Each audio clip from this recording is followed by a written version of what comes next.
Assalamualaikum warahmatullahi wabarakatuh. Pada kesempatan kali ini kita belajar tentang klasifikasi modeling classification dengan dataset dari Kaggle, yaitu tentang happiness classification dataset. Jadi dalam dataset itu terdapat 1, 2, 3, 4, 5, 6, 7 atribut, di mana atribut happy merupakan atribut tujuan, atau di sini disebut decision attribute. Dikasih angka 0 berarti unhappy atau tidak happy, tidak senang, kemudian 1 happy atau senang. Jadi ini mengukur tingkat kebahagiaan seseorang dengan fasilitas di kota, di tempat hidupnya. Pertama tentang info file, atributnya yaitu the availability of information about the city service, tentang informasi pelayanan di kotanya apa saja. Dan ada house cost, itu tentang the cost of housing, harga rumah. Lalu school quality, tentang kualitas sekolahnya, apakah bagus, apakah tidak. Kemudian police trust, kepercayaan masyarakat terhadap polisi lokal police. Street quality, jalannya bagaimana, kondisi jalan. Dan event, tentang acara apa saja yang ada di sana. Dan tiap atribut dinilai, diberi skor dari 1 sampai 5, dimana yang 1 itu yang info file, misal skor 1 berarti ketersediaan informasi tentang pelayanan di kota itu sangat sedikit, misal. Kalau nilainya 5 berarti sangat banyak. Begitu juga dengan house cost, kalau nilai 1 berarti harga rumahnya murah sekali. Kalau nilai 5 berarti harga rumahnya sangat mahal sekali, dan seterusnya untuk school quality hingga events. Seperti biasa, import library dulu. Di sini ada yang beda, ada install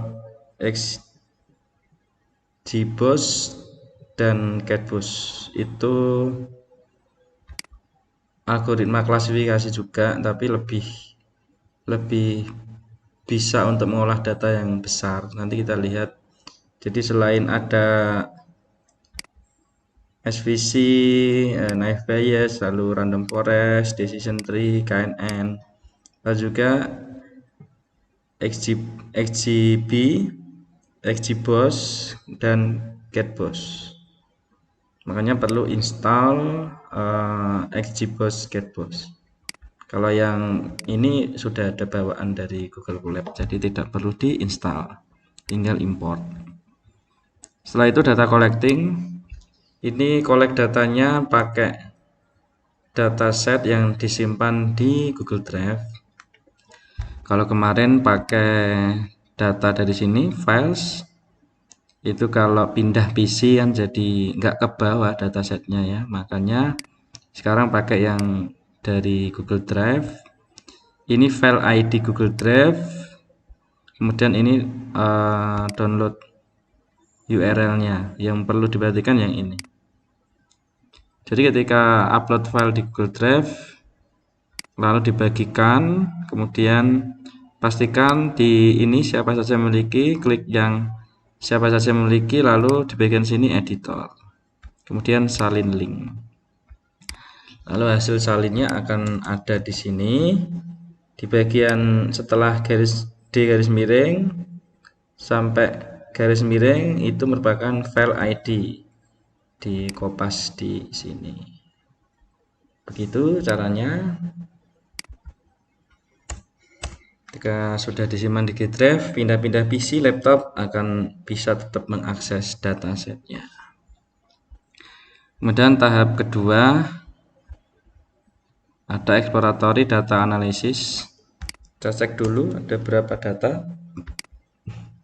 286 data, kemudian atributnya sama, ada info file, dipastikan sama ya dengan atribut yang kalian buka secara manual dengan Excel, karena kadang indeks ke 0 ini harusnya dia sebuah kolom indeks ke 0 tapi malah jadi indeks, intinya malah tidak kehitung. Jadi hati-hati, bahaya. Ini atribut penting, ketika dia jadi indeks kayak angka ini, dia malah jadi nggak kehitung, tidak terhitung dalam data. Jadi perhatikan baik-baik. Kemudian cek data kosong ada nggak ada. Kalau ada berarti dihapus atau diimputasi, diisi dengan data sejenis atau rata-ratanya. Lalu distribusi fitur numerik, ini agar kita tahu sebaran datanya seperti apa, apakah seimbang ataukah miring ke kanan atau miring ke kiri. Karena untuk data yang tidak seimbang, lebih cenderung miring, nanti bisa menghasilkan model akurasi yang berbeda juga. Dan ada treatmentnya tersendiri untuk data yang tidak seimbang. Nah ini nih cenderung miring ke kiri ya. Dan ini cukup seimbang, ini cenderung miring. Ini miring juga, ini juga miring. Nanti dicoba dulu kalau hasilnya prediksinya jauh dari yang diharapkan, akurasinya di bawah 50%, nanti ini diubah, datanya numerik diubah, ada treatment khususnya. Biasanya lebih beruntung kalau datanya sudah numerik, ini tipenya numerik, angka, kemudian meskipun miring-miring, kita lihat dulu hasilnya nanti. Kalau datanya kategorikal tapi terus miring, artinya datanya lebih condong ke satu sisi. Nah, perlu sekali itu untuk mengubahnya, untuk treatmentnya sangat perlu. Karena ini numerik, kita biarkan dulu. Dan ini atribut targetnya happy. Atribut target happy ini apakah timpang atau tidak itu juga ngaruh ke pembacaan hasil nanti. Parameter yang dipakai apakah akurasi atau advance score, itu sangat ngaruh. Jadi data timpang itu untuk tampilan distribusi happy ini sebagai target tujuan atau atribut tujuan, dia bisa dikatakan seimbang. Dikatakan timpang atau tidak seimbang itu jika 30-70 yang happy, yang unhappy 30, happy 70, itu sudah mulai tidak seimbang. Apalagi 80-20, 10-90, perbandingan datanya itu sudah tidak seimbang. Yang seimbang 50-50, 40-60 itu sudah oke, bisa dikatakan seimbang.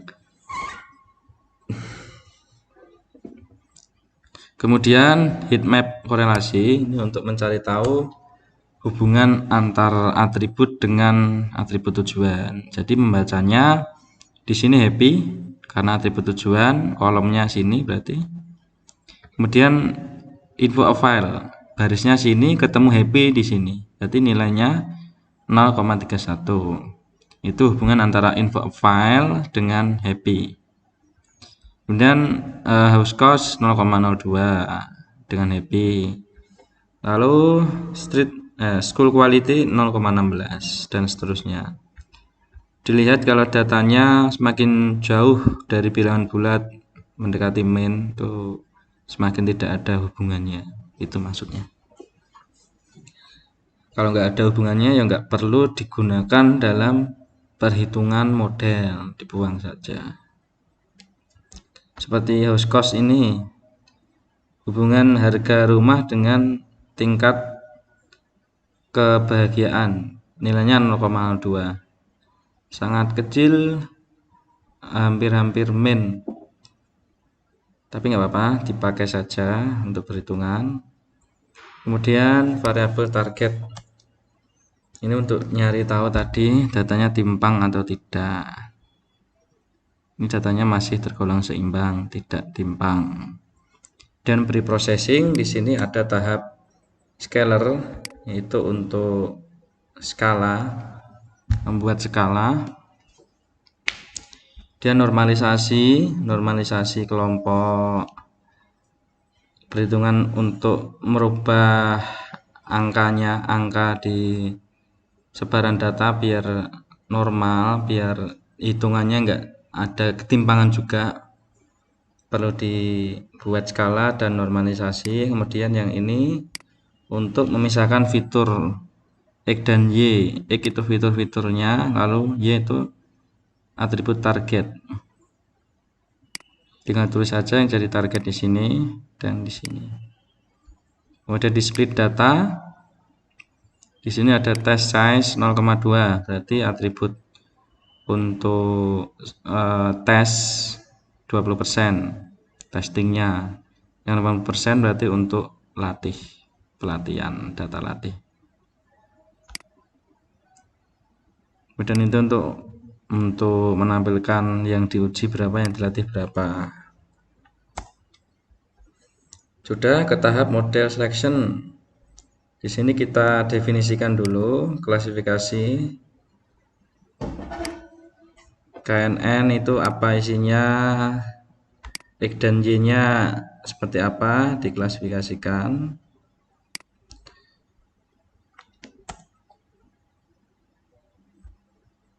Hasilnya seperti ini. Model training selesai. Untuk peringatannya ini bisa diabaikan saja, tidak masalah.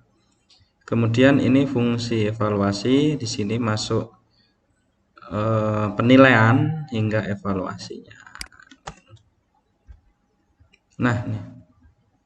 Ringkasan evaluasi model ada 7 algoritma klasifikasi. Jadi kita tidak menghitung satu persatu, langsung 7 mana yang terbaik. Yang terbaik dilihat dari mana? Dari akurasi dan event score. Fokus ke situ. Akurasi bisa jadi acuan kalau atribut tujuannya datanya seimbang, tidak timpang ya tadi ya. Tadi data happy tidak timpang, oh berarti boleh lihat di akurasi. Kalau datanya timpang, lihat di event score. Event score itu nilai keseimbangan antara precision dan recall. Precision itu tentang kualitas dari data. Jadi dari data yang happy tadi, yang benar-benar happy itu berapa? Nah, itu ada di precision. Kemudian recall, dari semua data yang happy, ingat hanya yang happy saja, bukan yang hanya yang happy, semua data happy, bukan hanya yang benar-benar happy. Jadi dari semuanya data yang happy, yang dihitung, yang diambil dalam hitungan itu berapa, itu recall. Kemudian event score itu ngitung antara recall dan precision, jadi lihatnya di event score saja. Di sini kita lihat akurasi yang paling tinggi itu ada di random forest ya, random forest, decision tree sama-sama tinggi dia. Kemudian lihat di event score-nya, yang paling bagus nih punyanya random forest. Ya. Sebenarnya bisa dari akurasi karena datanya seimbang, tapi karena ini nilainya sama, kita lihat juga event score-nya. Nanti kalau datanya tidak seimbang di atribut tujuan, lihat event score-nya saja. Karena akurasi bisa menipu dari situ. Kalau atribut tujuannya datanya tidak seimbang. Begitu. 87. Dan jadi dengan data yang saya punya ini, dataset Algoritma random forest menghasilkan nilai terbaik untuk klasifikasi tentang happiness atau tingkat kebahagiaan kehidupan orang di kota. Gitu cara baca kesimpulannya.